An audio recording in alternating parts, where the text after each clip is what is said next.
दोस्तों, क्या आपको पता है आइंस्टाइन पैदाइशी जीनियस नहीं था और ना ही उन्हें बचपन में रिलेटिविटी थ्योरी के बारे में जानकारी था। और क्या आप ये भी जानते हैं, लोग जितना समझते हैं उससे कई गुना ज्यादा वो लोग टैलेंटेड होते हैं। इस वीडियो में हम लोग 5 ऐसे अमेजिंग पावर के बारे में बात करेंगे जो पहले से ही आपके अंदर मौजूद है और जिसके जरिए आप आइंस्टाइन जितना जीनियस बन सकते हैं। तो चलिए बिना किसी देर की उन 5 पावर के बारे में जानते हैं। उससे पहले अगर आपने अभी तक हमारे इस फैमिली के कैंडिडेट नहीं बने हैं तो जल्दी से चैनल को लाइक सब्सक्राइब करके हमारे इस फैमिली के कैंडिडेट बन जाइए। नंबर 5 है द अल्टीमेट पावर। दोस्तों, आपकी जितनी एबिलिटी, जितनी पोटेंशियल है वो सिर्फ और सिर्फ आपके अंदर है। आज की जनरेशन में एक्सेस ऑफ एजुकेशन बहुत ही इजी हो गई है।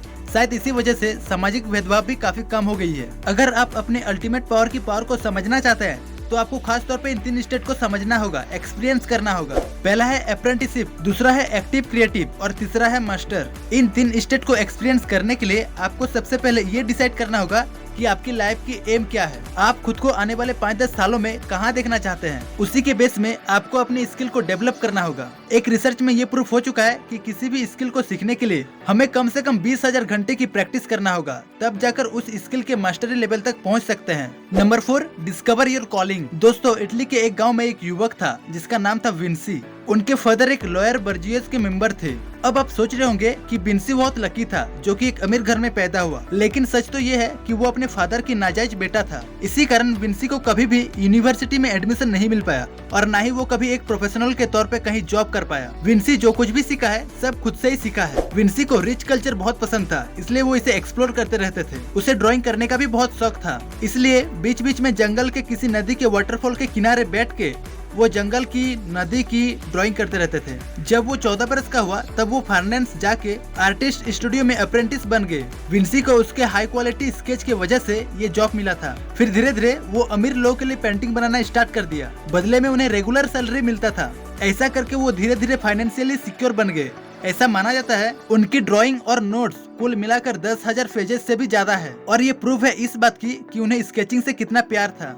तो मोरल ऑफ द स्टोरी ये है कि आपके अंदर से जो आवाज आ रहे हैं उसे आप कंटिन्यू रखें और इसकी शुरुआत कभी भी कहीं से भी किया जा सकता है। वो एक कहावत है ना कि भले ही देर आए पर दुरुस्त आए। Number 3, ideal apprenticeship. चार्ल्स बचपन से ही आउटडोर एक्टिविटी, एडवेंचर और नेचर को काफी पसंद करता था। उनके फादर हमेशा उसे कहा करते थे कि तुम बड़ा होकर फैमिली का नाक कटवाओगे, क्योंकि चार्ल्स को पढ़ाई में जरा भी इंटरेस्ट नहीं था। उनके फादर एक अमीर डॉक्टर था और उन्हें हमेशा टेंशन था कि चार्ल्स पढ़ाई में उतने अच्छे नहीं है तो वो फ्यूचर में क्या करेगा। फिर वो जैसे तैसे करके कैम्ब्रिज यूनिवर्सिटी में एडमिशन लेके अपना बैचलर डिग्री कंप्लीट किया। ग्रेजुएशन के बाद चार्ल्स को एक जॉब मिल गई। इस जॉब में काफी एडवेंचर था जो चार्ल्स को पसंद था। उसका काम था जितना भी एक्जोटिक एनिमल्स और प्लांट्स है उन सबको ऑर्गेनाइज करके एक लेबल लगाकर उसके बारे में लिखना। चार्ल्स अपने काम में पूरा डूब गया। कुछ सालों बाद चार्ल्स एक रेस्पेक्टेड बायोलॉजिस्ट बन गए जो उनके फादर ने कभी सपने में भी नहीं सोचा था। इस स्टोरी को कहने का तात्पर्य ये था कि आपको एक परफेक्ट मौका चाहिए जहाँ पे आप अपने स्किल को एक्सप्लोर कर सकें।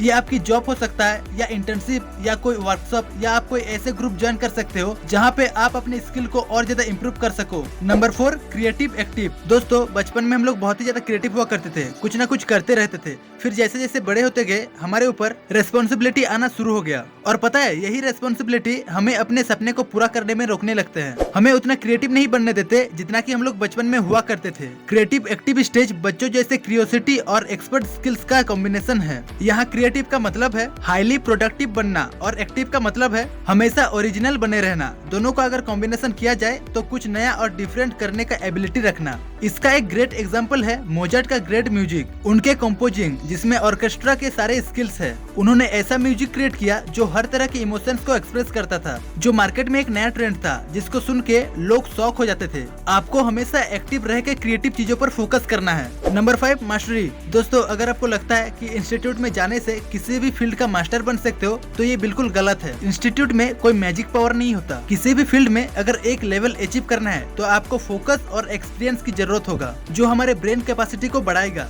आपके माइंड सालों से इन्फॉर्मेशन एब्जॉर्ब करते आए हैं, हर तरह की इन्फॉर्मेशन। अगर इस नजरिए से देखा जाए तो आपके पास इतना स्किल होता है जिससे आप फील्ड ऑफ नॉलेज को देख लेते हो। आपको पता चल जाता है कि कहाँ क्या कमी है। किसी भी फील्ड में मास्टर बनने के लिए आपको कम से कम 20,000 घंटे या 20 सालों की मेहनत चाहिए। एक्चुअली अल्टीमेट पावर के लिए 20 साल तो मिनिमम लगते ही है। अगर आप सोचते हैं कि ये इम्पॉसिबल है तो ये आपके लिए इम्पॉसिबल है। पर ये उतना भी इम्पॉसिबल नहीं है। हमने कई सारे मॉडर्न मास्टर को देखे हैं जो अपने करियर में ऊंचाइयों को छू चुके हैं। आप बिल गेट्स को ही देख सकते हो, वो अपने हाई स्कूल के दिनों से ही प्रोग्रामिंग करते आ रहे हैं। उनके कंपनी माइक्रोसॉफ्ट के टेक जोन बनने तक बिल गेट्स के पास ऑलरेडी 20 सालों के प्रोग्रामिंग एक्सपीरियंस था। आप में भी वो पोटेंशियल है, क्योंकि हमारे ब्रेन में लाखों न्यूरॉन्स एक्टिव रहते हैं और स्पार्क करते रहते हैं। Wright brothers, Jack Ma, Nikola Tesla, इन सब की स्टोरी किसी परिकथाएं की तरह लगती है, लेकिन ये सब लोग हमारे और आपके तरह ही नॉर्मल लोग थे।